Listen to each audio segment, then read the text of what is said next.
पटना में देर रात अपराधियों ने आरजेडी नेता और जमीन कारोबारी राजकुमार राय उर्फ आला राय को दौड़ा दौड़ा कर गोली मारी और उनकी हत्या कर दी गई। हत्या की वारदात सीसीटीवी में कैद हो गई है, फुटेज सामने आया है। नमस्कार, दर्श न्यूज़ देख रहे हैं आप, मैं हूं अनुराग। बड़ी खबर निकलकर सामने आ रही है। कल देर रात राजेंद्र नगर टर्मिनल के सामने एक ज़मीन व्यवसायी और आरजेडी के नेता जो आरजेडी से हटकर तेजस्वी यादव के क्षेत्र राघोपुर से चुनाव लड़ने की तैयारी कर रहे थे, उन्हें गोली मार दी गई। गोली मारकर उनकी हत्या कर दी गई और अब सीसीटीवी फुटेज सामने आया है। सीसीटीवी फुटेज में आप देख सकते हैं कि किस तरह से दो शूटर जो है गोली मारने के बाद मौके से फरार होते नज़र आ रहे हैं। आपराधिक वारदात को अंजाम देने के बाद जो शूटर हैं वो फरार होते नज़र आ रहे हैं और गली से होते हुए मेन रोड की तरफ भाग रहे हैं। तो ये सीसीटीवी फुटेज सामने आया है। हम आपको बताएं कि सीसीटीवी फुटेज में ये भी देखा जा सकता है कि दोनों शूटर ने टोपी पहन रखी है और इसके साथ ही मुंह पर रुमाल भी बांध रखा है। मौके से फरार हो रहे शूटर अपना चेहरा छुपाते हुए भी दिख रहे हैं। दरअसल घटना को लेकर पुलिस लगातार छापेमारी कर रही है और आसपास लगे सीसीटीवी फुटेज भी खंगाले जा रहे हैं।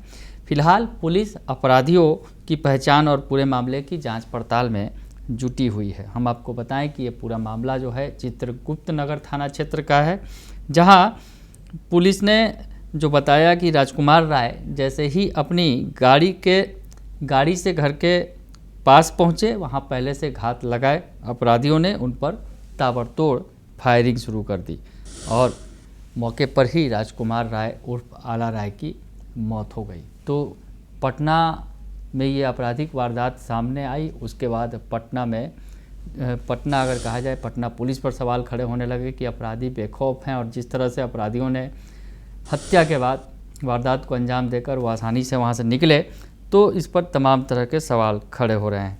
हम आपको बताएं कि जो घटना है, पूरी घटना के बारे में बताएं कि चित्रगुप्त नगर थाना क्षेत्र का ये मामला है। मुन्ना चक गली नंबर 17 में बुधवार की रात लगभग 9:55 पर अपराधियों ने जमीन कारोबारी सह राजद नेता को खदेड़कर गोलियों से भून दिया। गोली लगने के बाद किसी तरह वह पास के दुकान में घुसे।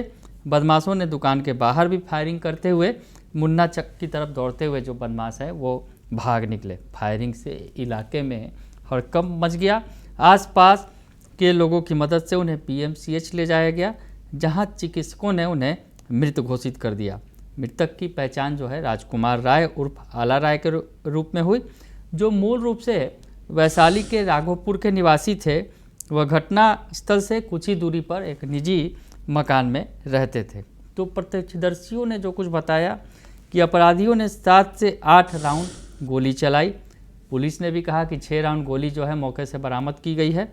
घटना की सूचना मिलते ही जो सिटी एसपी पूर्वी, चित्रगुप्त नगर, पत्रकार नगर तमाम थानों की पुलिस पहुंची और एफएसएल की टीम को भी बुलाया गया। सिटी एसपी पूर्वी परिचय कुमार ने बताया कि घटना स्थल से 3 जिंदा गोली और 3 खोखा मिले, यानी कुल 6 जो है गोलियां बरामद की गई। और गली में लगे सीसीटीवी फुटेज जो देखा गया तो उसमें अपराधियों की संख्या 2 बताई गई है। फिलहाल जांच में स्पष्ट होगा कि और भी अपराधी थे क्या उस वारदात को अंजाम देने में। 2 अपराधी तो भागते हुए सीसीटीवी फुटेज में नज़र आ रहे हैं। फिलहाल पुलिस इस मामले में तमाम बिंदुओं से पूछताछ कर रही है और आसपास में जो है कोई आपसी रंजिश का मामला है या फिर ज़मीन विवाद का है, तमाम बिंदुओं पर जो है पुलिस छानबीन कर रही है। हम आपको बताएं कि राजकुमार 3 भाई हैं। वह बीते 1 दशक से मुन्ना चक रोड नंबर 17 में रह रहे थे।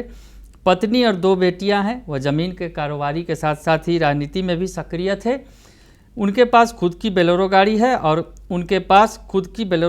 और चालक चलाता है। वह रात में बोलेरो से घर आए थे और घर गली के अंदर है। तो गाड़ी से गली में गए और 50 मीटर पहले पार्किंग में गए। चालक गाड़ी लगा रहा था और उतरकर घर जाने के लिए गली में पहुंचे। तभी पहले से ताक लगाए अपराधियों ने उन पर फायरिंग कर दी और पहले गोली पीठ में मारी और गोली लगते ही वह घर की तरफ भागने लगे। बदमाशों ने उन्हें खदेड़कर ताबड़तोड़ फायरिंग की। पास में ही एक दुकान था। गोली लगने के बाद भी वो लड़खड़ाते हुए दुकान में घुस गए। बदमाशों ने इसके बाद भी उन पर फायरिंग की। फायरिंग से दुकान का फ्रिज भी टूट गया। तो दुकानदार सहम गए। जो वहाँ पर कुछ लोग थे, रात का वक्त था, तो ऐसे में लोग सहम गए। और प्रत्यक्षदर्शियों की अगर माने तो बचाओ बचाओ वो चिल्ला रहे थे। उस समय गली से एक डिलीवरी बॉय भी गुजर रहा था। गोली चलने की आवाज़ सुनकर अभी कुछ समझ ही पाता कि दोनों अपराधी उनके बगल से ही पिस्टल लहराते हुए पैदल गली की तरफ भाग गए। तो इस घटना के बाद जो है मौके पर भीड़ जुट गई। पुलिस भी मौके पर पहुंची और पूरे मामले की अब छानबीन की जा रही है। इस बीच जो है ये सीसीटीवी फुटेज सामने आया है जिसमें आपराधिक वारदात को अंजाम देने के बाद अपराधी भागते नजर आ रहे हैं और सीसीटीवी फुटेज में 2 अपराधी दिख रहे हैं। और बताया जा रहा है कि इस मामले में और भी पूछताछ की जा रही है कि क्या अन्य अपराधी भी वहां पर मौजूद थे या फिर आसपास मौजूद थे। ये इन तमाम बिंदुओं पर, पहलुओं पर जांच की जा रही है। पटना से रिपोर्ट हमारे संवाददाता चंदन तिवारी ने भेजी है। फिलहाल के लिए इतना ही। बने रहिए दर्शन न्यूज के साथ। धन्यवाद।